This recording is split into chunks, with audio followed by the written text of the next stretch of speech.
The incredible Tito. Man of the hour. Howard Fast. Yugoslav means South Slav. In all the regions of Yugoslavia, the people use what is basically the same language, a Slavic tongue kindred to Russian. Many hundreds of years ago, these people emigrated from South Russia. In the course of history, and due to the mountainous character of their land, they separated into sub-states, such as Bosnia, Croatia, etc. But in a broad sense, the South Slavs remain basically one people. Uncle Peter. In April 1942, a year after the Nazi panzers had raced through Yugoslavia, shattering the Yugoslavian army in 10 days, a peasant approached the little town of Foča, in Bosnia. The peasant, a tall, thin man, skin burned brown from sun and weather, resembled a compact, small and mobile arsenal. In his hands, he carried an Italian Tommy gun. He wore a German automatic on one hip, a Hungarian revolver on the other. 3 cartridge belts hung from his shoulders. A thin Italian bayonet, slung over his back, completed the international armament. The peasant had come a long way. His own land was Slovenia, a part of Yugoslavia 300 miles to the north. He had never seen the town of Foča before, or indeed any part of Bosnia. But it gave him a sense of comfort to know that he was still in Yugoslavia, that the numerous ridges of craggy mountains he had crossed on his way south were all in Yugoslavia. He was a man born and bred in mountains, and he knew that were it not for those same mountains he would not be alive here in Yugoslavia, a year after the German invasion. As he approached the outskirts of Foča, a man rose from a clump of shrubbery and pointed a rifle at the peasant's stomach. "Halt!" The peasant stopped, observed the man narrowly for a moment, and then lifted both arms, still holding the Tommy gun. The man who had stopped him wore a grey uniform that had once adorned a German. Now the insignia were gone. A 5-pointed red star was sewn onto the cap. "Where are you going, uncle?" the man with the red star asked. "To Foča, if it's any business of yours." "And where are you from, uncle?" "Slovenia." The sentry nodded. "And how did you get here?" "I walked," the peasant said sourly. "That was a long walk for a man your age, uncle," the sentry grinned. "And what brings you to Foča?" "I came to see a man." "What man?" "For all of my age," the peasant observed, "I would knock some politeness into your thick head, if not for that gun you're holding at my stomach. I came to see Tito." Now the sentry studied the peasant long and carefully, and then nodded. "Come along," he said. He followed the peasant into town. At the edge, there was a long slit trench, protected with sandbags. There was a machine gun there, a 4-man crew on the alert beside it. A little way beyond, there was a hut, from which an officer stepped as the two approached. "This one wants to see the marshal," the sentry said, after he had saluted. The officer nodded. "Your name, uncle?" "Peter Nerevich," the peasant said wearily. "I've walked 300 miles to see Tito, not to answer every empty head's questions. I'm afraid he'll answer a good many more questions. Come along with me." "But you'll have to leave your guns here, uncle." "My guns? I don't part with my guns. I killed enough damned fascists to get them." "They'll be held for you," the officer said patiently. "As soon as you're through, uncle." It took 10 minutes more of argument before the peasant would give up his guns. Then he followed the officer down the main street of the town, to a large house from which a red flag with a star hung. 2 guards, armed with Tommy guns, stood on either side the door. Indeed, the peasant couldn't help noticing that the town was an armed camp, 4 tanks and a dozen field guns in the central square, covered over with camouflage, barbed wire, machine gun nests, trucks parked close to the eaves of the houses and under trees, and everywhere armed men in German uniforms, in Italian uniforms, in Yugoslav uniforms, but all with the insignia removed and the red star substituted. They went into the large house. More men in uniform inside, girls at desks, typing and writing, 3 posters on the wall, portraits of Roosevelt, Churchill, and Stalin. The officer told the peasant to sit down and wait, and then disappeared through a door. The peasant sat on a bench with 2 wounded soldiers, an old woman, and a grim-faced boy in his teens. For a half hour, the peasant sat there and waited. He had come 300 miles to find the legend that was Tito. He had known that Tito was a very great man, that Tito was drawing together and making an organization out of anyone and everyone in Yugoslavia who would kill Germans. But he had not expected anything as large and as important as this. Perhaps Tito would not see him at all. Then the officer returned and said, "Come along, uncle." They went through the door. They entered a small room, where a man sat at a table. As they came in, the man glanced up and smiled. And the officer said, "Marshal Tito." The marshal held out his hand, and the peasant took it. So this was Tito. The peasant liked his looks, a strong face, a big jaw, a full mouth, deep-set gray eyes. "Sit down, uncle," the marshal said. And the officer drew up a chair for the peasant. They sat across the table from each other. Tito leaned forward and said, "So you are from Slovenia, uncle?" The peasant nodded. "Walked all the way?" "That's right," the peasant agreed. "And how are things in Slovenia?" "Bad, that's why I am here. I have a band. We went into the mountains when the Nazis began to kill everyone. Yes, in the village near mine, everyone. Every man, woman and child. Then we decided that we would go into the woods before they killed us, myself and my son and my wife. There were other folks in the woods. We made a band of about 40 souls. We had 6 guns, until we raided an Italian supply column. Then we had over 100 guns. More came into the woods and joined the band. When there were 60 of us, we raided a German post, and then we got 2 machine guns and 4 Tommy guns. Now we number 72. We lost 33 in our operations, but we have accounted for over 100 of the German and Italian swine." Tito nodded as he heard the peasant's story. It was a familiar tale. The same thing had happened again and again in every corner of Yugoslavia, in Bosnia, Serbia, Montenegro, Croatia, a gathering rage, men driven into the mountains and the woods, forming bands, striking back. "But why did you walk 300 miles, uncle?" The peasant considered his words carefully before he replied. "Understand," he began, "we are not communists. I am not a communist, no one in my band is. But after our second engagement, we had 14 wounded men and women, 6 of them very badly wounded. We had heard of another band in a valley 20 miles away, and it was said they had a doctor with them. This was a band led by communists. We are good Catholics, and we wanted no part of this band, and once when they tried to approach us, we fired on them. But now it was a case of going to them, or letting our wounded die. We carried our wounded to them. It is true, they were communists, but the doctor tended our wounded. Only 2 men died." Tito nodded. The peasant went on, as if this was something he still did not fully understand. "And they had a priest with them, who confessed the dying. You understand? A good father with these communists. I talked to him for hours.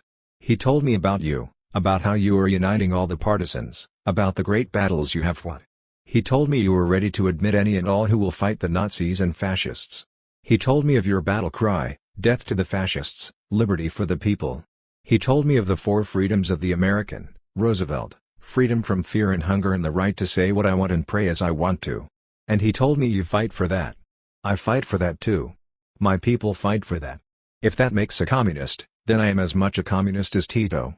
I went back to my people and spoke to them, and they sent me to you, so that we could join you." Yugoslavia's bitter surrender. That was what a Slovenian peasant said to Tito at his headquarters at Foča, an aging man who had suffered a great deal, who had walked 300 miles to unite his little guerrilla band with the Yugoslav Partisan Army of Liberation. Tito's answer was to give him arms, ammunition, and food, and send him back with a political instructor who would coordinate the operations of his band with the whole partisan movement. This peasant's name was Peter Nerovic. Whether he is alive or dead today, his band operates as part of the Yugoslav Partisan Army, which is currently engaging 15 Nazi divisions in a full-scale war. And this peasant is only one of 1,000 local Yugoslav leaders who were organized into a brave and effective army by this same Tito. Who is Tito, this mystery man of the Balkans? Not for decades has there been so romantic, so mysterious a figure. Where is he from? For what does he fight? What is the magic in his name that has united a whole nation, the first Nazi-conquered nation to rise in revolt and liberate the majority of its territory from the invader? To answer these questions, to tell the full story of Marshal Tito, we must go back to the morning of April 6, 1941. That day was Palm Sunday, and that morning, Yugoslavia was still at peace. In Belgrade, the country's capital, the church bells rang, calling the people to prayer. It was a warm and lovely spring day. Yet if you had looked closely at the faces of the people, you would have seen behind the smiles and the calm, a shadow of an impending catastrophe. They went about their duties, they acted as if all was normal, because they were a proud people, and in a way, happy. But all was not normal. Only a few days before, young officers of the Yugoslav army had engineered a coup which threw out of the government the pro-Hitler crowd. A nation which had been prepared to collaborate with the hated Nazis, suddenly set its face against them, proclaimed its independence, its freedom, and its sympathy with beleaguered England. But it was a nation unprepared for war. Though the people were proud and happy at the stand their nation had taken, They knew well enough what faced them. For one thing, Yugoslavia was a small country, 14 million population. Its army held some of the best fighting men in Europe, but the weapons were out of date. They had only a handful of anti-tank guns, almost no tanks, little artillery, almost no motor vehicles, and a small, obsolete air force. In addition, the leadership of the army, the older and high-ranking officers, were 20 years behind in their military thinking. Axis propaganda had divided the country. The Quislings and the Fifth Column were already preparing to betray their nation. So on that Palm Sunday morning, the people of Belgrade knew that they faced disaster. For all of that, they were filled with a curious sense of power and pride. In the churches, their voices rang louder and more manfully than in many years before. And the priests smiled, half happily, half sorrowfully, as they gave the people their benediction. And then, a few hours later, what they had been expecting came, and it came as it had come to Rotterdam, to Madrid, to London, and to Leningrad. It came in the form of wave after wave of Stukas, savagely and murderously smashing Yugoslavia's most beautiful and largest city to bits. It came against an unprotected people, against women and children who died in the streets that Palm Sunday. Let us say that in Yugoslavia there was this difference. The people chose that way. They knew what was coming. They knew they didn't have a ghost of a chance. They knew that their army was both brave and unarmed.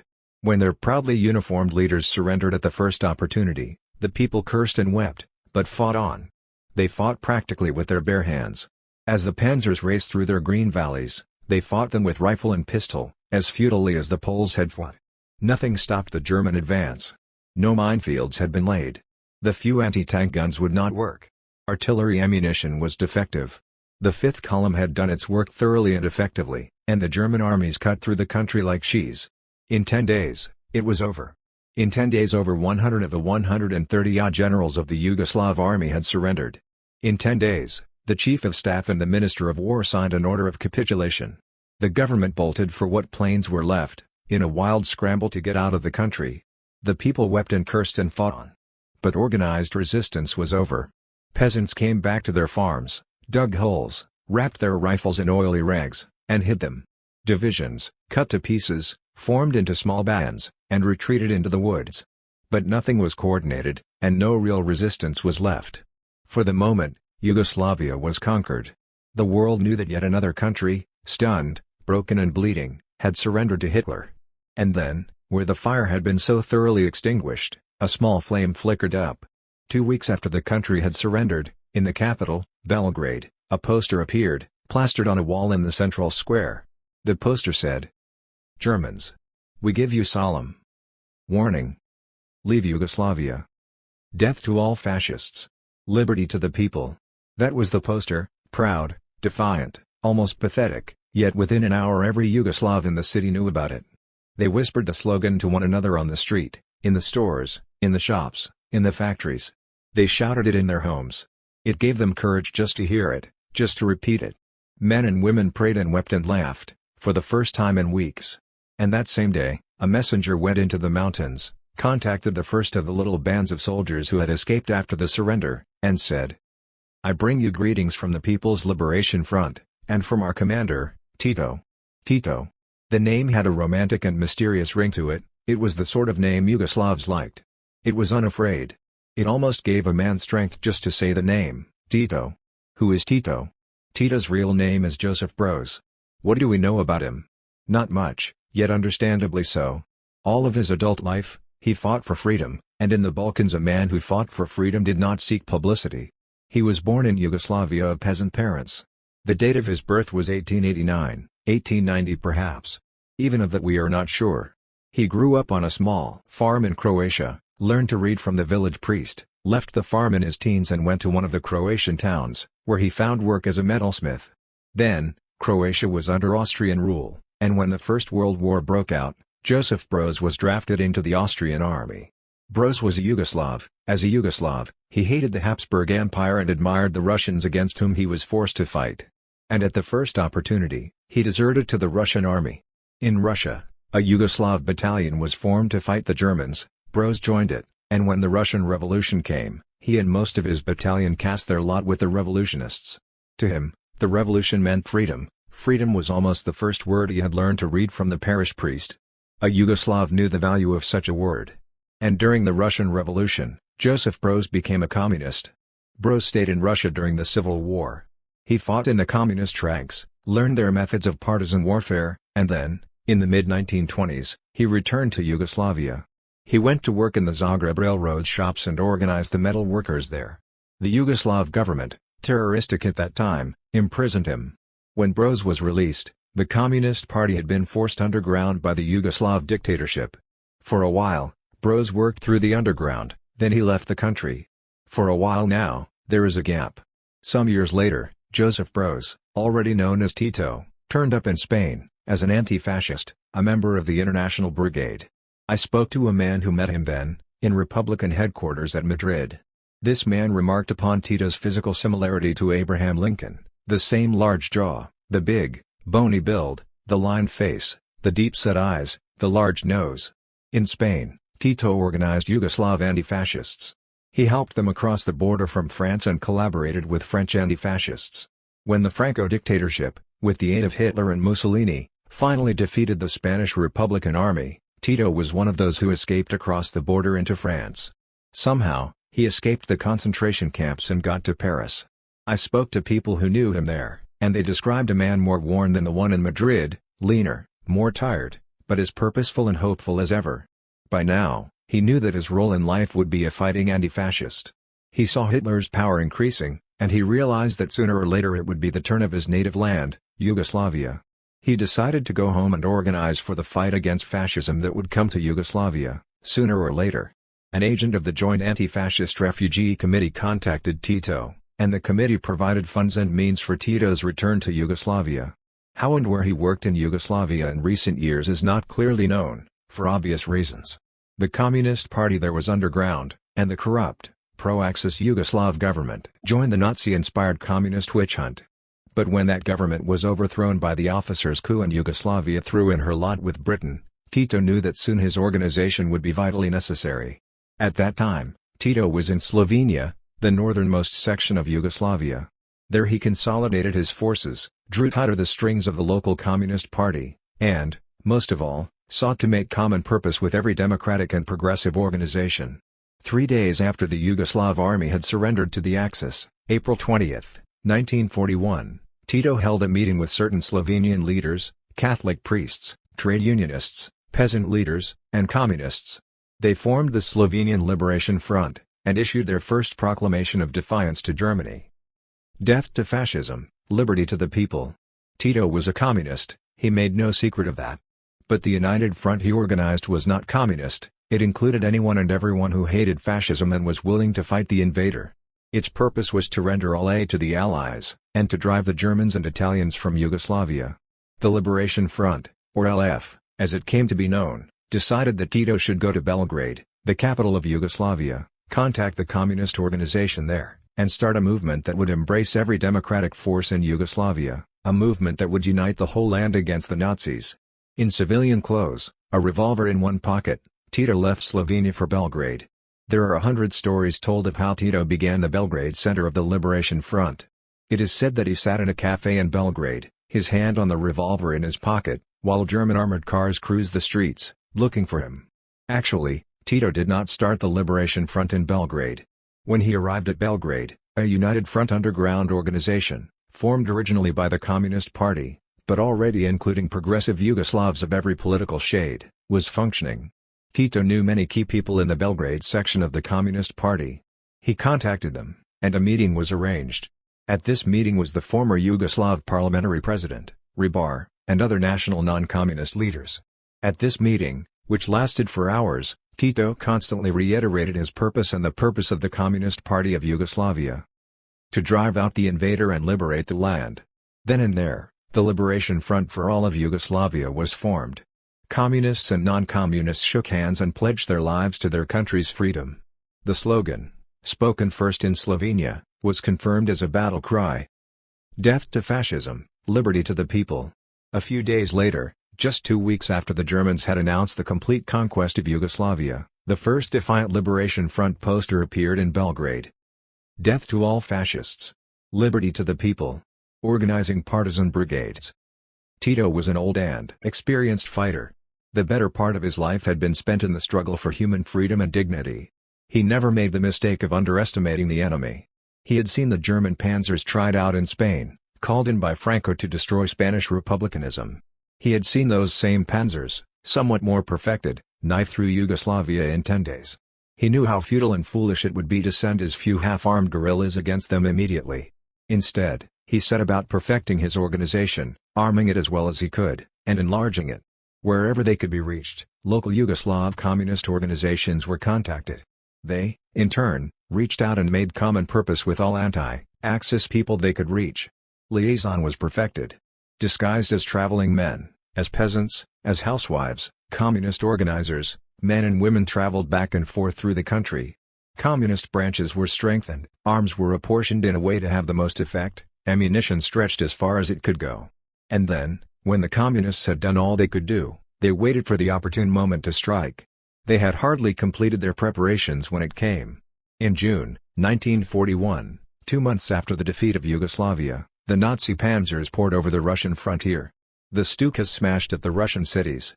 In Yugoslavia, an immediate effect of the Russian invasion was apparent. Needing every German soldier he could lay hands on, and believing that Yugoslavia was completely conquered, Hitler withdrew most of his Nazi garrisons. He left a small but strong holding force, and against that force the Liberation Front struck. And for the first time, people outside of the Balkans heard of the partisan brigades, and their leader, Marshal Tito. What is a partisan? Something should be said here of the origin of the term partisan, and the partisan method of warfare. Curiously enough, the first partisan brigades were American, and both the word and the method came into being during our revolution. Continental farmers, when the occasion arose, would take down their guns, leave their homes, and meet at an appointed spot. Then they would attack a British garrison, or an outpost or a marching column. They would appear suddenly, strike hard and quickly, and then melt away before the enemy could reorganize. When the enemy was in a position to strike back, the partisans had disappeared, gone back to their homes, ceased to exist as an army. That feature, the ability to assemble quickly, strike quickly, and then disappear if the need should arise, is the most striking quality of partisan bands. You will see how, again and again in the history of Tito's struggle, this feature was used to full advantage. The partisan brigade strike. When the news of the Nazi attack on Russia arrived, the Liberation Front acted quickly and skillfully. The first uprisings were led by communists, and they acted as a signal to anti-Nazis everywhere. At Valjevo, in northern Serbia, the ground had been well prepared. Havanovic, a reporter, killed the first German in Valjevo on July 5. His detachment swung into action and launched a full-scale attack, with rifles, pistols and grenades on the German guards.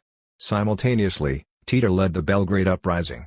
A group of young communists attacked and burned part of the German press. Other communist groups attacked the telephone building and the station. In Zagreb, the telephone building was successfully stormed and destroyed. In Slovenia, an Italian garrison numbering more than 200 was attacked and wiped out. In Serbia, 80 truckloads of oil and munitions belonging to the Germans were blown up. Other bands stormed German prisons, and carried off Yugoslav prisoners. One of the prisoners rescued at this time, Alexander Rankovic, is today a part of the Liberation Front government. Stores of precious rifles and grenades were looted, partisans attacked and killed Germans, afterwards stripping them of uniforms and arms. And then, as suddenly as they rose, the partisans faded away. They were not yet ready for full-scale warfare. They had accomplished their first objective, to completely disrupt German communications, to capture some arms and ammunition, and to let the people of Yugoslavia know that there were strong forces within the country actively fighting for their freedom. Immediately after this first uprising, Tito proclaimed a further period of consolidation.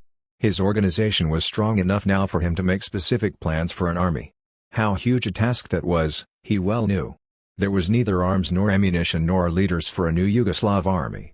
His first duty was to keep the fire of revolt burning, and to build it up slowly as partisan strength grew. The concentration at the beginning was on arms.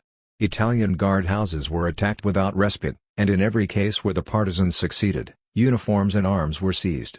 6 Croatians, armed with 4 old muskets, held up 20 occupational police and disarmed them. A woman and 3 men in Slovenia attacked a munitions cache with grenades, home manufactured, and escaped with 3,000 cartridges. Peasants lay in waiting for German truck convoys, leapt aboard them as they labored up the steep mountain grades, killed the drivers and guards, and then held the trucks until communists appeared and drove them to arms depots. Marshal Tito swiftly outlined plans for 5 divisions of partisan troops to operate in Serbia. There was still not enough equipment for 75,000 men, but the military structure, including officers, supply, and liaison, was already being set up. Tito sent certain organizers south to the little, mountainous Yugoslav state of Montenegro. For many years, Montenegrins have had the reputation of being men who knew the meaning and value of freedom, and were ready to fight for it at the drop of a hat. The Montenegrins were already at the boiling point. Their little country was occupied by Italians, and they felt that would not be too difficult a matter to remedy. 2 exceptionally competent officers of the Yugoslav Regular Army were in Montenegro at the time, Colonel Orevich and Major Arbio Ivanovic. They met with Tito's organizers. Hostile at first, they resented the idea of collaborating with communists. The partisans talked with the regular officers, explained to them the structure of the People's Liberation Front, and pointed out what had already been accomplished. Finally, the 2 army officers agreed to work with the partisans. Today, Jovanovic is a partisan major general and the head of Marshal Tito's operational and intelligence commands. Once the communists had made common cause with the regular officers, they set about to organize revolt in Montenegro. The peasants were ready, most of them armed, all of them skilled in a knowledge of their craggy hills. On July 13, they struck, and the peasant partisan army swept through Montenegro like a scythe. In a short time, only the 3 main towns of the province were still held by the Italians, and those 3 towns were surrounded and under siege. Meanwhile, other partisans were kept busy moving caravans out of Montenegro into other parts of Yugoslavia, across rocky mountain trails, avoiding the main roads. Concurrent with these planned revolts, there were spontaneous uprisings all over Yugoslavia. The Nazis did not take this lying down. Wherever they held towns, they exacted a fearful price for guerrilla activity. They proclaimed to the Yugoslavs that for every dead German they would execute 100 Yugoslavs, and for every wounded German, they would execute 50 Yugoslavs. The town of Gornji Milanovac, for example, was said to be aiding the guerrillas. It was surrounded and burned to the ground. Some of the people escaped to the woods. Most of those who were left, some 800 women and boys and girls, were murdered by the Germans. Kragujevac is a Serbian city, population 16,000. 10 Germans were killed in a skirmish outside the city. The Germans surrounded it, selected 4,500 men and boys, and executed them. These are only 2 examples of what was happening all over Yugoslavia. These are not invented atrocity tales, the facts have been proved and substantiated by numerous eyewitness accounts. In Yugoslavia as in Poland and Russia, the Germans went mad, they killed and killed and killed, until the enormity of their murdering became too great for the human mind to comprehend. German soldiers, and this too is proved, in several cases refused to go through with the mass executions. Those soldiers were shot on the spot as an example to the others. In some places the people turned against the guerrillas, blamed them for provoking the German atrocities. But to the everlasting glory of Yugoslav courage, the mass of the population supported the partisans. Often, whole villages took to the woods, men and women together organizing into partisan bands. Nazis hunt for Tito. In July, Tito found himself the nominal leader of a nation in revolt against the Nazis, confronted with the enormous job of pulling all the threads together, of turning this loose mass revolution into a concerted campaign that would eventually drive out the Germans and Italians. During July and August, Tito remained in Belgrade, operating as communist headquarters under the very noses of the Nazis, spreading farther and farther the influence of the Liberation Front. The Gestapo had some inkling that a man called Tito was at the head of this business. They even managed to obtain an old picture of him, which they blew up into huge posters. Everywhere in the country, these posters began to appear. Wanted, Tito. A reward was offered, a reward so huge that it would make a Yugoslav peasant the equivalent of an American millionaire. Yet strangely, although hundreds of partisans knew Tito personally, no one betrayed him. He remained at large in Belgrade. In the cafes he would meet partisans from all over Yugoslavia, issue instructions, receive reports. In a church, he knelt beside a Slovenian priest who was a partisan leader in that province. He held a staff meeting in an empty warehouse. He wrote orders that left Belgrade in the baskets of peasant women, under the cloaks of churchmen and in the valises of respectable-looking salesmen. By August, his organizational work had progressed tremendously. All of Yugoslavia was now operating under a single command of the Liberation Front, all, that is, except the Chetniks of General Mikhailovich. And at this time, in several cases, Chetniks and partisans fought the Germans side by side. By this time, the partisans had a flag, a 5-pointed star. They wore captured German and Italian uniforms and old Yugoslav army uniforms.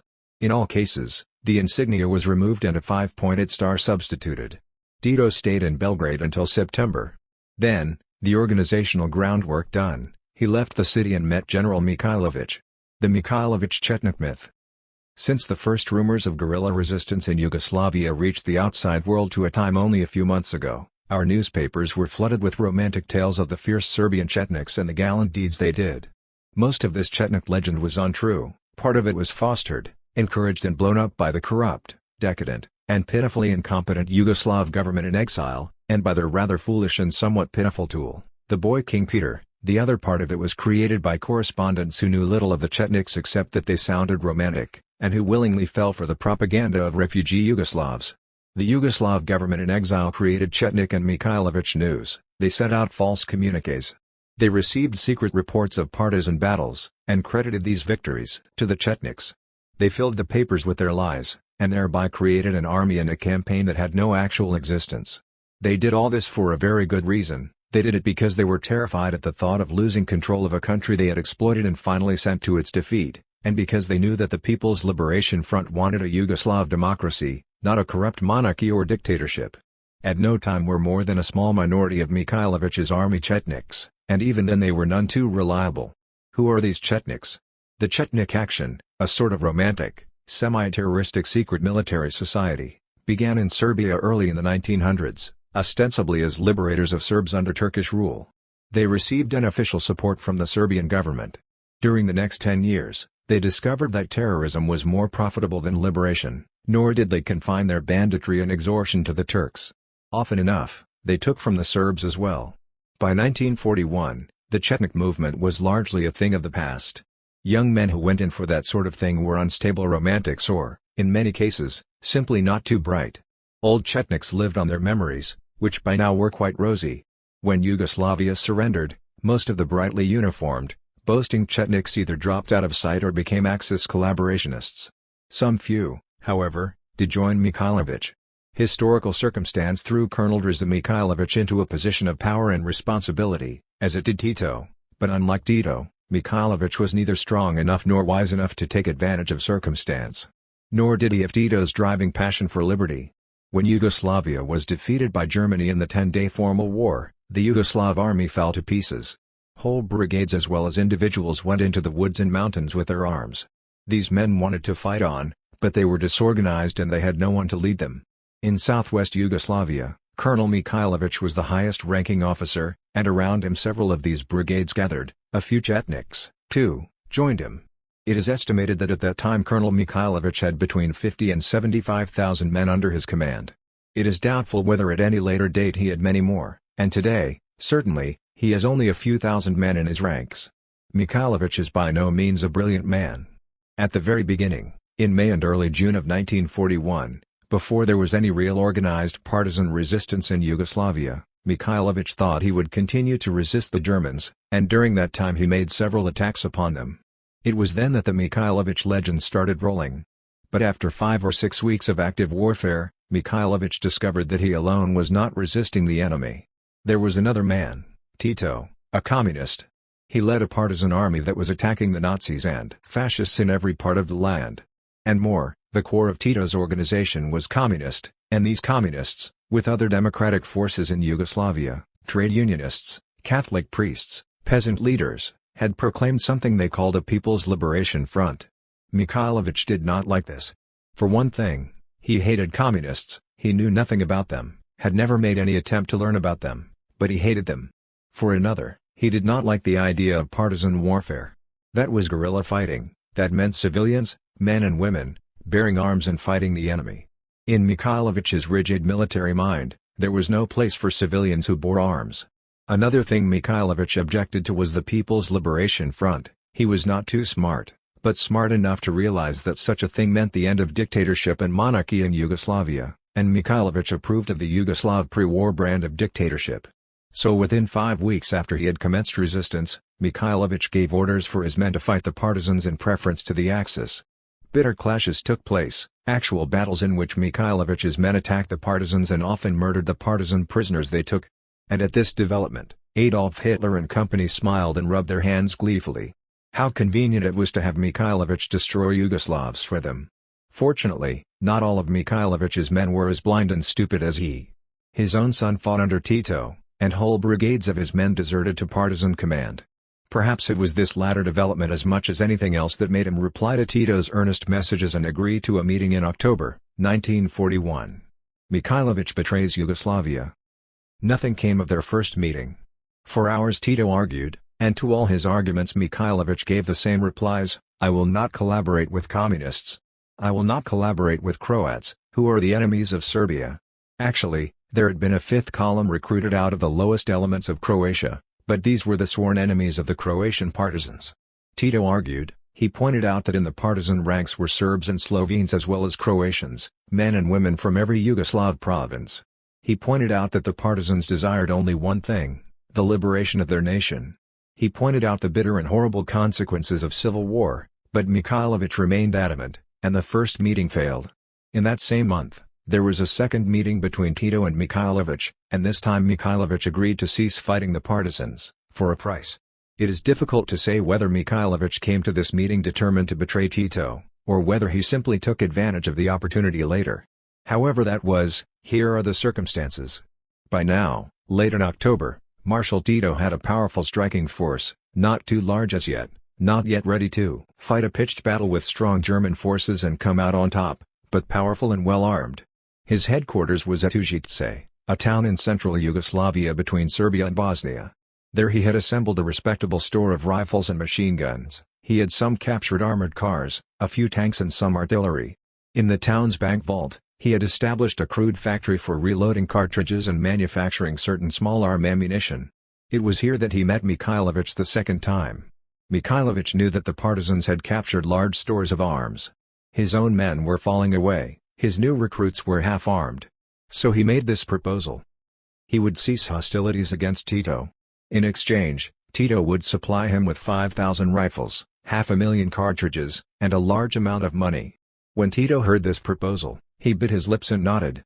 If it had to be this way, then it had to be this way.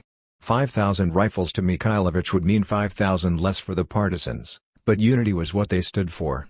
If 5,000 rifles and a money bribe would buy unity, then Mikhailovich should have them. Mikhailovich's men carried away the rifles and ammunition, and then, a few weeks later returned with them, only this time to attack Tito's Užice headquarters. It was as bold, as grotesque a betrayal as any the Axis had perpetrated. It was a preview of what Mikhailovich would attempt later. Perhaps Tito had expected the betrayal. At any rate, the partisans beat off the Chetnik attack, and late in November, 1941, Tito once again proposed to Mikhailovich that they meet and discuss cooperation instead of civil war. Perhaps with his tongue still in his cheek, Mikhailovich agreed. Tito sent Colonel Didier to Shashok to meet Mikhailovich and reason with him. While these discussions were going on, Tito received word that a large German force, 4 full divisions, was advancing on Užice. Tito telephoned Didier and impressed on him that their only hope of withstanding the German attack was to effect a combination of Mikhailovich and partisan forces. When Mikhailovich heard this, he shrugged and shook his head. Bluntly, he said that it was no use, his force was hardly able to resist the German attack. But the partisans will fight, Didier pleaded. Don't you understand? I understand that it would be folly to resist the Germans, Mikhailovich smiled. The partisans fight, and grow. Fortunately, this piece of business came to light through an English captain, an officer attached to Mikhailovich by the British, who happened to be at Tito's headquarters when the German attack started. It began a chain of circumstances that resulted in a British withdrawal of support from Mikhailovich and a transfer of support and liaison to Tito's partisans.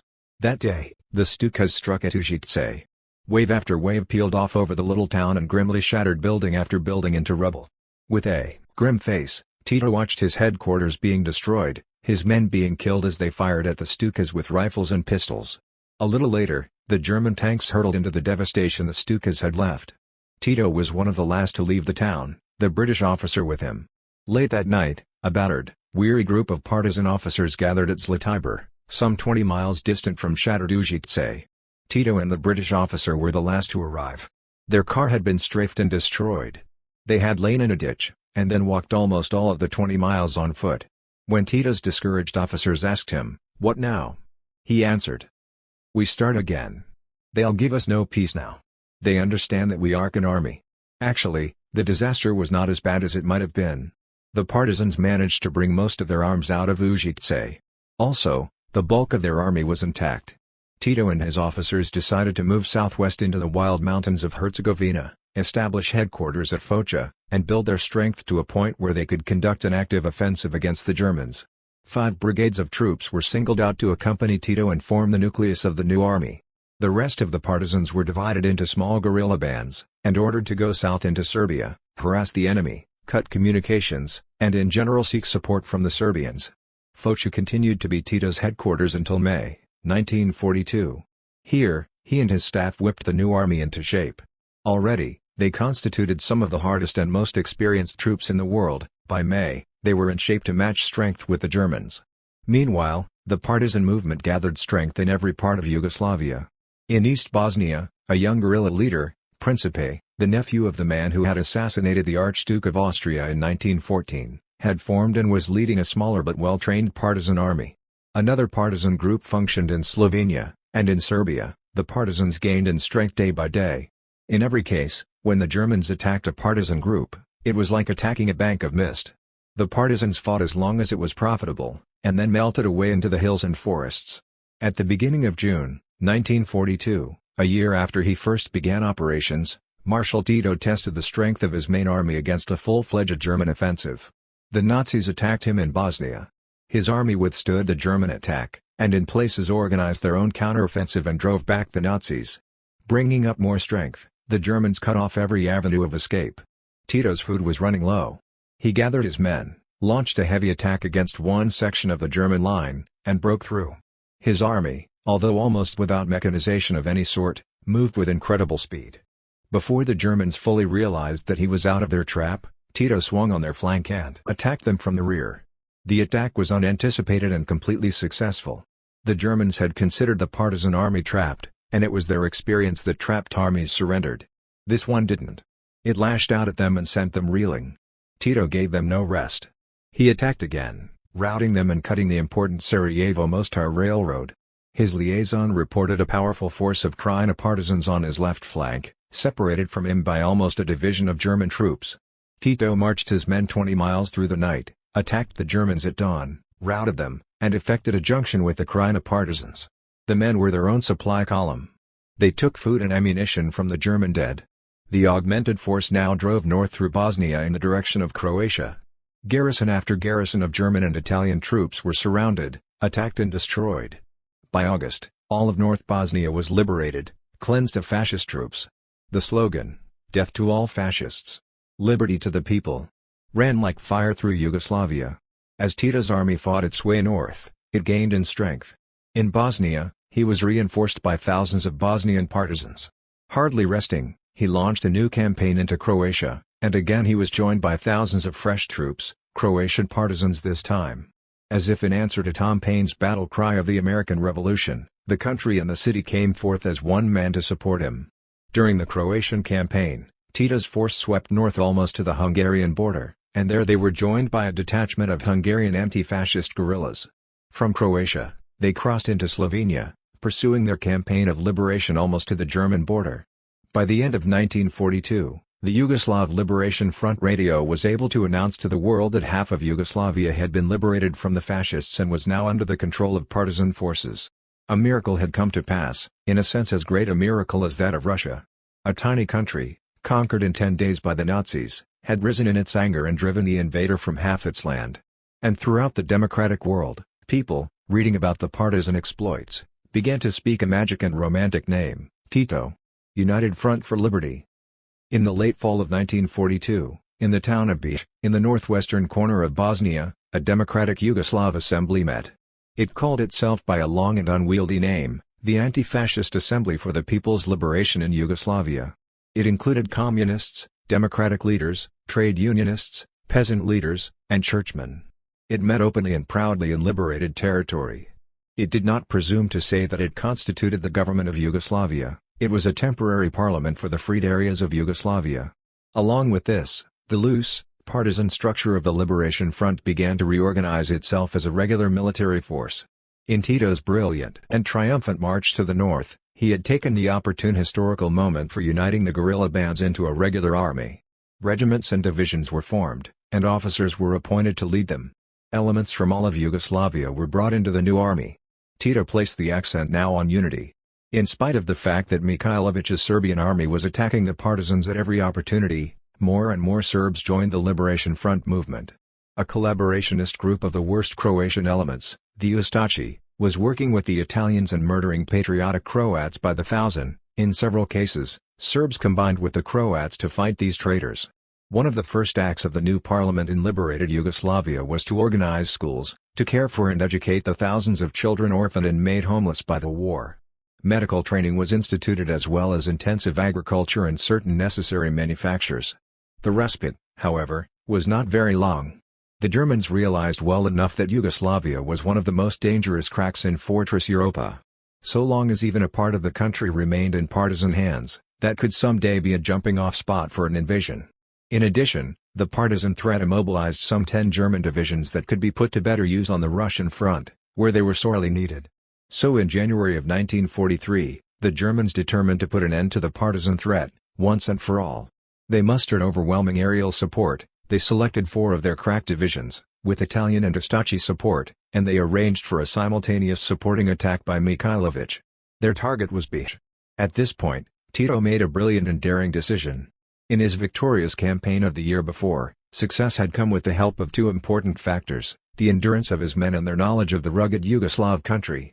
So long as he fought a war of quick movement, he could take deadly toll of the Germans yet keep his own force intact. If, however, he chose a definite line to hold and slugged it out with the Germans, they could continue to bring up reinforcements until they had cut all avenues of escape, and then, with their strong air support, they could eventually destroy the entire partisan army. With this in mind, he detached from his army the 1st Bosnian Corps and the 1st Croatian Corps, 100,000 men in all. They were to follow the accepted partisan procedure. When the German attack came, they were to lash back and then break up and disappear into the woods and the hills. When the Germans had passed by, they were to reassemble and cut to ribbons the German lines of communication, destroying at the same time whatever garrisons the Germans left behind in an effort to pacify the northern half of the country. Tito himself was to be the bait for this plan. With him, he would keep 5 of his best divisions. They would place themselves directly in the path of the German attack, and they would hold the enemy at bay until the Germans began flanking movements. Then Tito and his army would retreat southward toward Serbia. That was as far as Tito could plan ahead. If he was successful, he would draw the German army out of Croatia. The partisans' Valley Forge. Tito's 5 divisions bore the full brunt of that initial German attack. His men fought like tigers, clinging to every inch of the ground under a murderous hail of bombs and shells. Then, slowly, fighting a rearguard action day and night, they began to retreat southward. They carried their wounded with them, knowing that the Germans took no prisoners but murdered every wounded or unwounded partisan they could lay hands on. C.L. Sulzberger, New York Times correspondent, points out that aside from Valley Forge, American history has no parallel to this magnificent retreat. And indeed, when the full story of this war is told, this strategic retreat of Marshal Tito may emerge as its most courageous incident. During the month of February, Tito led his army almost due south through the Bosnian mountains. Day and night, they were bombed by the Germans. Day and night, the partisan rearguard counterattacked. This was no beaten sheep to be caught and led to the shearing, this was a savage wolf that turned again and again, showing its fangs. The partisans left a trail of blood in the snow-covered hills, but they also left German dead to mark every mile they traveled. It was a bad winter. Snow and sleet and snow again, and through it, slogging on, the ragged, savage partisan army marched. Their food gave out, and there was no food to be found in this wild land. They boiled bark and chewed it. They killed their pack animals and ate them. And again, they turned on the Germans and fought them off. To Tito and his partisans, life became a constant unending nightmare. Half-starved, they saw visions, smelled non-existent food. Yet their courage did not give way. Following behind them, again and again, the Nazis heard their wild, triumphant song. Oj Sloveni, još stivi. Oh, Slavs, you still live, you still fight. Once again, the partisans broke the Nazi spirit. This was more than the Nazi supermen could stand. They had to rest, recuperate, wait for reinforcements. These were not human beings they fought, but madmen. These South Slavs had no feelings, no sensibilities. Who else but madmen would fight every mile for 200 miles of hell, when they knew at the beginning that they were defeated? So the Nazis paused, but not to let the partisans escape. South of them, in Herzegovina, was an Italian fascist division. The Nazi commander radioed to them to intercept the partisan retreat. One may speculate upon how bitter Marshal Tito's smile was when he heard about that. This particular Italian division was known as a purge unit. For months, it had been indulging in the pleasant fascist sport of murdering civilians. In one case, to prove its toughness to its Gestapo pals, it had wiped out 300 women and children. Tito informed his ragged troops that an Italian division was waiting for them. He added that they would take no prisoners. The partisans attacked, wiping out the fascist division. Now they had food, warm Italian uniforms, thousands of rifles, machine guns, and artillery. With that, Italian trucks, wagons, supply animals and medical material.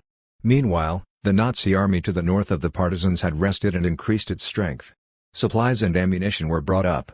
Colonel General Alexander von Lohr flew in from Belgrade, assumed command and almost immediately ordered an attack. Perhaps he had expected Tito to resume his former tactics and retreat. In that case, he would be brought up by the swollen Neretva River, almost impossible to cross at this time of the year. But instead of retreating, Tito attacked. He launched a terrific artillery barrage with the captured Italian guns. The German attack folded, and for the moment the Nazis were driven back in disorder. That was the time Tito chose to cross the Neretva River. He had no engineering corps to build a bridge. All the heavy equipment he had captured from the Italians, trucks, tanks, guns, and ammunition would have to be left behind. But he had to cross now, while the Germans were still reeling from the blow he had dealt them. Everything that could not be carried on a man's back, Tito destroyed. He had over 4,000 wounded, they were carried across on rafts. The unwounded crossed over on rafts or waded and swam through the icy waters. After crossing the river, Marshal Tito marched his army south, through Herzegovina in the direction of Montenegro. They were desperately short of medical supplies, an epidemic of typhus had struck them.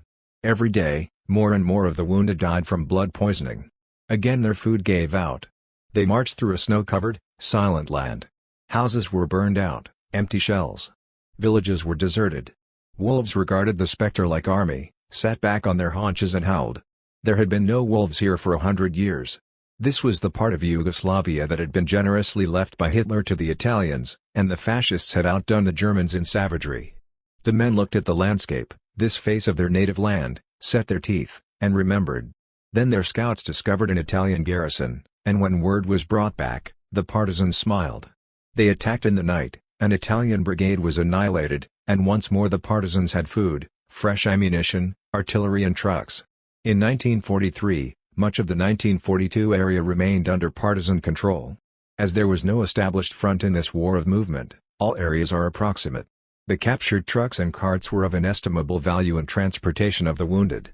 It was a point of pride with the partisans that only 45 of the original 4,500 sick and wounded were captured by the enemy despite the hazardous march.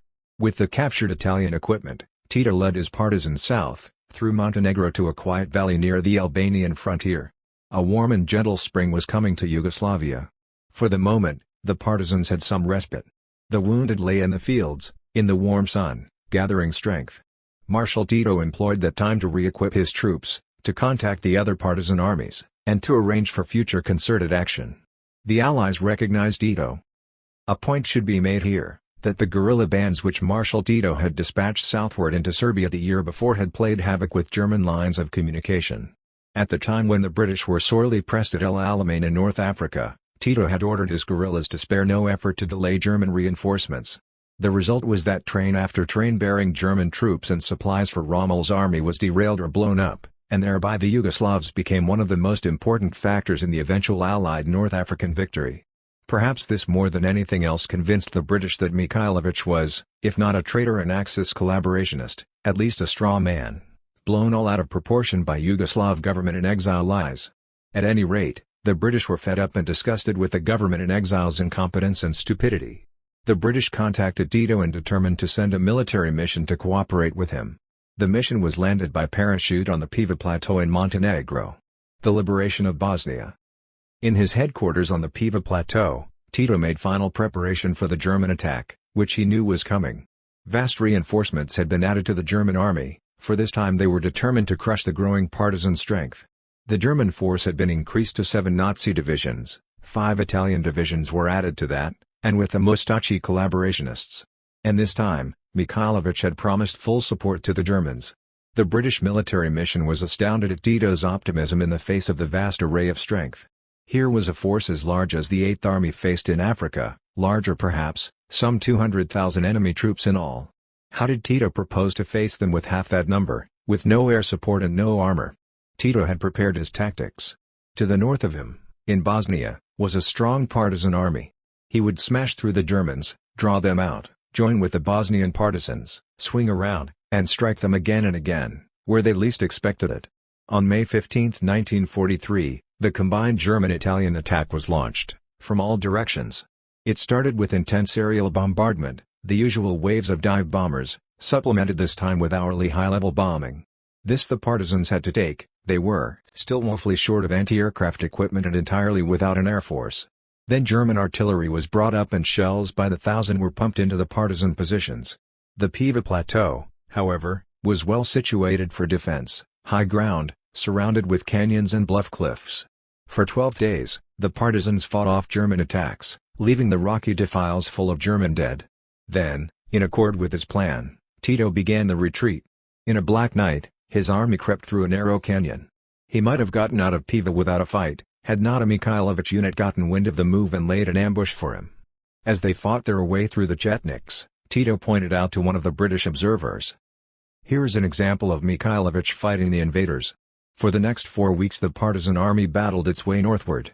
Line after line was frantically formed by the Germans to halt the retreat, a retreat which again and again turned into a counterattack, and each time Marshal Tito broke through. He lost men. His casualties during the defense of Piva and the 4-week march were 4,000, but he exacted a toll of 12,000 from the Germans. The Germans took advantage of the country, the narrow passes, the mountains. They established hundreds of machine gun nests on rocky heights, but the partisans clawed their way up in the darkness. They took the machine guns with their bare hands and knives, silently, leaping out of the night, turning the hot guns on the defenders.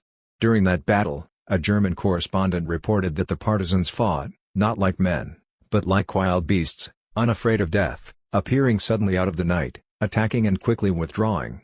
At that time, 2 German divisions were employed against the Allies in Sicily, 7 German divisions were being cut to ribbons by Tito's partisans. At the end of that march, in Bosnia, Tito joined forces with the other large partisan army. Together, they turned on the Germans and Italians and launched a fierce counterattack. This time, it was successful. The Germans were sent reeling back, their proud Wehrmacht cut to pieces, and the Free Yugoslav radio was able to announce to the world, in July, all of Bosnia has been liberated from the invader. Annihilated partisans slaughter Nazis. It is almost impossible to describe the condition of Yugoslavia in that summer of 1943. 3 times battling armies had fought their way up and across the breadth of the land. A road of graves marked where the armies had marched and fought. Half of the country lay desolate, villages abandoned, burned to the ground, leveled by dive bombers. Thousands of Yugoslavs had been murdered by the Germans and Italians, how many thousands no one knew. Murder had become the fascist sport. On the other hand, during this past summer a wave of hope and joy swept through the country. The whole center of the land had been liberated. A great German and Italian army had been decisively defeated. A wave of freedom touched South Slavs everywhere in the Balkans. The first evidence of this was a new outbreak of sabotage. Everywhere in Yugoslavia, men and women and even children rose against the invader. The Germans and Italians turned the cities they still held into armed fortresses, in some cases surrounding them with a wall of barbed wire. German trains were derailed, blown up. When the Germans tried defensive methods, such as preceding their trains with a string of sand-carrying gondolas, the partisans set relays of mines. And during this time, partisan strength increased immensely. Whole brigades deserted from Mikhailovich's waning army. Recruits poured in by the hundreds, from the hills, from the cities, from the woods. German and Italian prisoners joined forces with the partisans, to fight fascism. German anti-Nazis, escaping across the Austrian frontier, offered to fight in partisan ranks against Hitlerism. A whole company was formed of German prisoners, and 2 other companies were formed by Austrian anti-Nazis. While British and American newspapers told their readers that Mikhailovich's army numbered 250,000 men, it had actually shrunk to less than 10,000. Radio Berlin screamed to the world that the Yugoslav partisans had been annihilated, while the partisans, holding the whole of Bosnia, went about the work of reconstruction. Italian arms in partisan hands. The surrender of Italy came as a windfall to the Liberation Front. Marshal Tito knew, with the invasion of Sicily, that sooner or later the battered and consistently defeated Italian fascist army would have to lay down its arms. He made his preparations accordingly, and when the surrender came, he was ready. Partisan troops or emissaries approached Italian garrisons in all parts of Yugoslavia. In each case, they were given one of three choices: to fight the partisans, to surrender their arms and supplies and leave Yugoslavia, or to join the partisans in their fight against the Nazis. In only a few isolated cases did the Italians resist the partisans. In Slovenia, for example, 6 Italian divisions surrendered their arms and were escorted to the Italian border. In Croatia, 3 Italian brigades went over to the partisans. In parts of Serbia, Germans reached the Italians first and disarmed them, but there were some instances where the Italians fought off the Germans and joined the partisans. Never before had such a quantity of arms and supplies come into Tito's hands. He had enough tanks to equip an entire tank brigade. For the first time, he had an ample supply of anti-aircraft guns and heavy artillery. Howitzers, siege guns, and even a few pieces of coastal artillery fell into his hands. Armored cars and an armored train. Locomotives. Great stores of food. Several thousand machine guns. Tommy guns. Millions of rounds of ammunition, and whole dumps of artillery shells. Tito did not pause or rest on his laurels. With the captured arms and the added recruits, he launched a heavy attack on the Dalmatian coast. Striking hammer blows, he liberated almost all of Dalmatia, and then drove north into Istria. He cleared all of this neck of land except Trieste of the enemy, and in one place smashed across the border into Italy. From there, he swung eastward and liberated Slovenia. In Slovenia, the people rose to join him, and in a matter of weeks almost all of that province was cleared of Germans. By late September, 1943, 2/3 of Yugoslavia was in the hands of the Liberation Front. The Germans attempted counterattacks.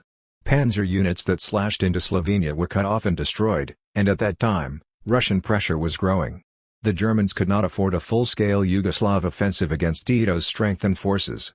Allied troops were hammering at them in Italy and the air attacks from the British Isles were assuming huge dimensions. In addition, American and British liaison with Tito had been tremendously improved. The Yugoslav government in exile could no longer make its lies hold water, and only the die-hard reactionaries in the American press still praised Mikhailovich. Now, when Tito undertook a military action, flights of American and British planes supported him. Rumor had it that varied supplies were being transported by the Allies across the Adriatic in small boats. The Provisional Democratic Government. At this juncture, the Yugoslav Liberation Front took a historic step. A congress was called at Jajce, in the heart of Bosnia. There, delegates from every part of Yugoslavia met. In a large hall that was formerly a gymnasium, peasant leaders and working-class leaders, priests and communists, old political leaders and young military men sat side by side. It was fitting that they should meet there, in one of the oldest and loveliest Yugoslav towns, under the picturesque castle of old King Tvitkas. The town had a festive air. This was free Yugoslav soil. Here was a school, a hospital, even a college hastily set up. Everywhere flags hung, most of them homemade, the American flag, the British, the Soviet flag, and the partisan battle banner with its single 5-pointed star.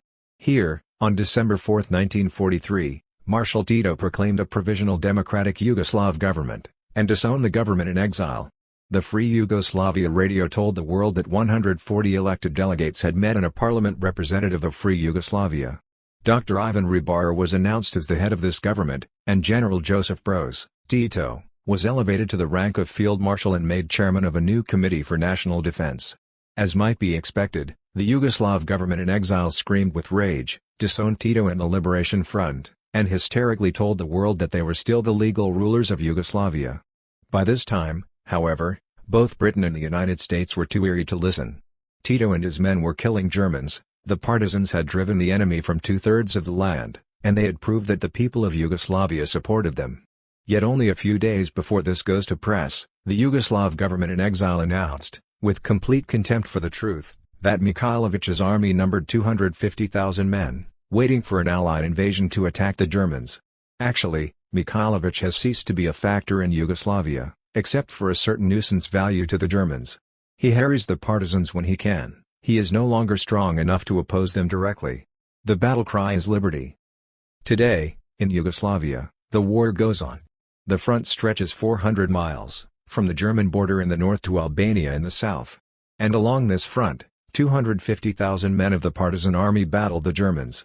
There, In Yugoslavia, are crack German divisions, some of the few remaining panzers, so sorely needed on the Russian front, assault troops, badly wanted in Italy, and seasoned Wehrmacht fighting men whom Adolf Hitler would dearly prize on the French coast.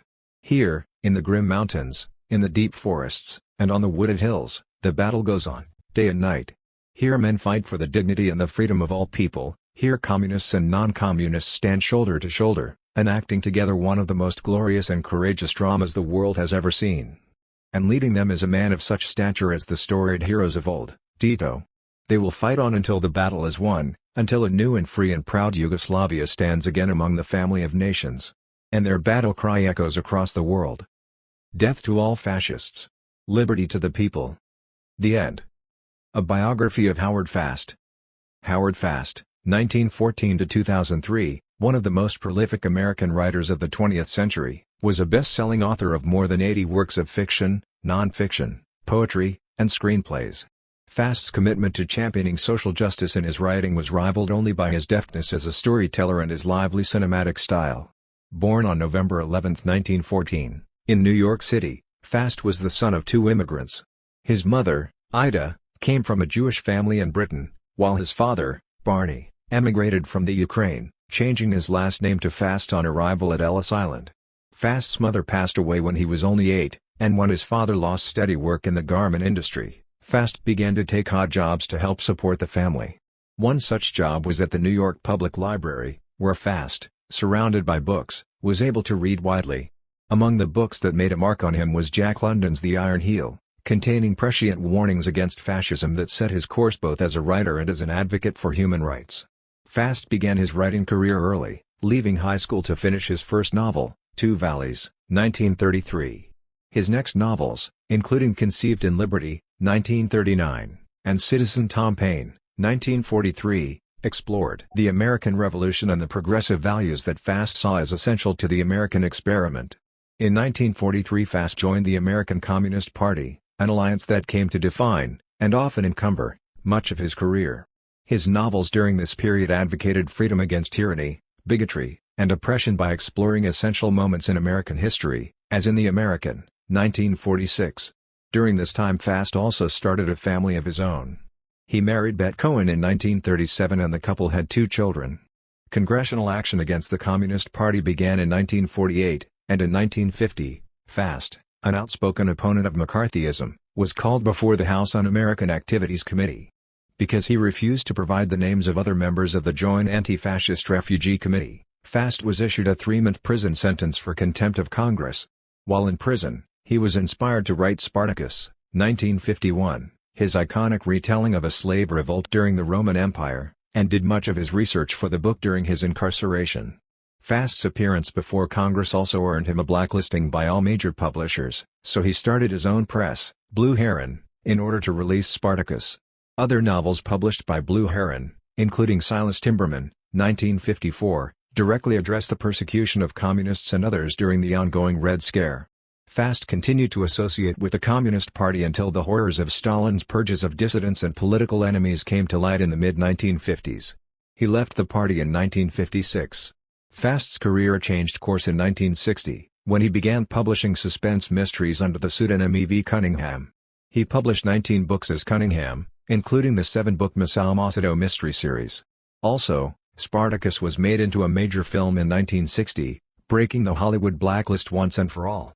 The success of Spartacus inspired large publishers to pay renewed attention to Fast's books, and in 1961 he published April Morning, a novel about the Battle of Lexington and Concord during the American Revolution. The book became a national bestseller and remains a staple of many literature classes. From 1960 onward Fast produced books at an astonishing pace, almost 1 book per year, while also contributing to screen adaptations of many of his books. His later works included the autobiography Being Read, 1990, and the New York Times bestseller The Immigrants, 1977. Fast died in 2003 at his home in Greenwich, Connecticut. Fast on a farm in upstate New York during the summer of 1917. Growing up, Fast often spent the summers in the Catskill Mountains with his aunt and uncle from Hunter, New York. These vacations provided a much-needed escape from the poverty and squalor of the Lower East Side's Jewish ghetto, as well as the bigotry his family encountered after they eventually relocated to an Irish and Italian neighborhood in Upper Manhattan.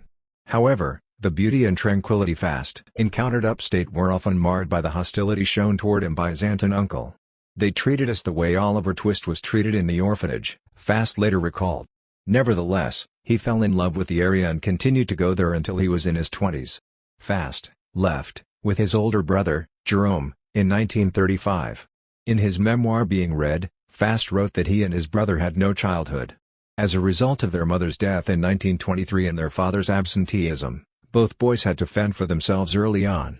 At age 11, alongside his 13-year-old brother, Fast began selling copies of a local newspaper called the Bronx Home News. Other odd jobs would follow to make ends meet in violent, Depression-era New York City. Although he resented the hard-scrabble nature of his upbringing, Fast acknowledged that the experience helped form a lifelong attachment to his brother. "My brother was like a rock," he wrote, "and without him I surely would have perished." A copy of Fast's military identification from World War II. During the war Fast worked as a war correspondent in the China-Burma-India theater, writing articles for publications such as PM, Esquire, and Coronet. He also contributed scripts to Voice of America, a radio program developed by Elmer Davis that the United States broadcast throughout occupied Europe. Here Fast poses for a picture with a fellow inmate at Mill Point Prison, where he was sent in 1950 for his refusal to disclose information about other members of the Communist Party. Mill Point was a progressive federal institution made up of a series of army bunkhouses. "Everyone worked at the prison," said Fast during a 1998 interview, "and while I hate prison, I hate the whole concept of prison. I must say this was the most intelligent and humane prison, probably that existed in America." Indeed, Fast felt that his 3-month stint there served him well as a writer. "I think a writer should see a little bit of prison and a little bit of war. Neither of these things can be properly invented. So that was my prison." Fast with his wife Bet and their 2 children, Jonathan and Rachel, in 1952. The family has a long history of literary achievement. Bet's father founded the Hudson County News Company. Jonathan Fast would go on to become a successful popular novelist, as would his daughter, Molly, whose mother, Erica Jong, is the author of the groundbreaking feminist novel Fear of Flying. Photo courtesy of Lauda Jacobi. Fast at a bookstand during his campaign for Congress in 1952.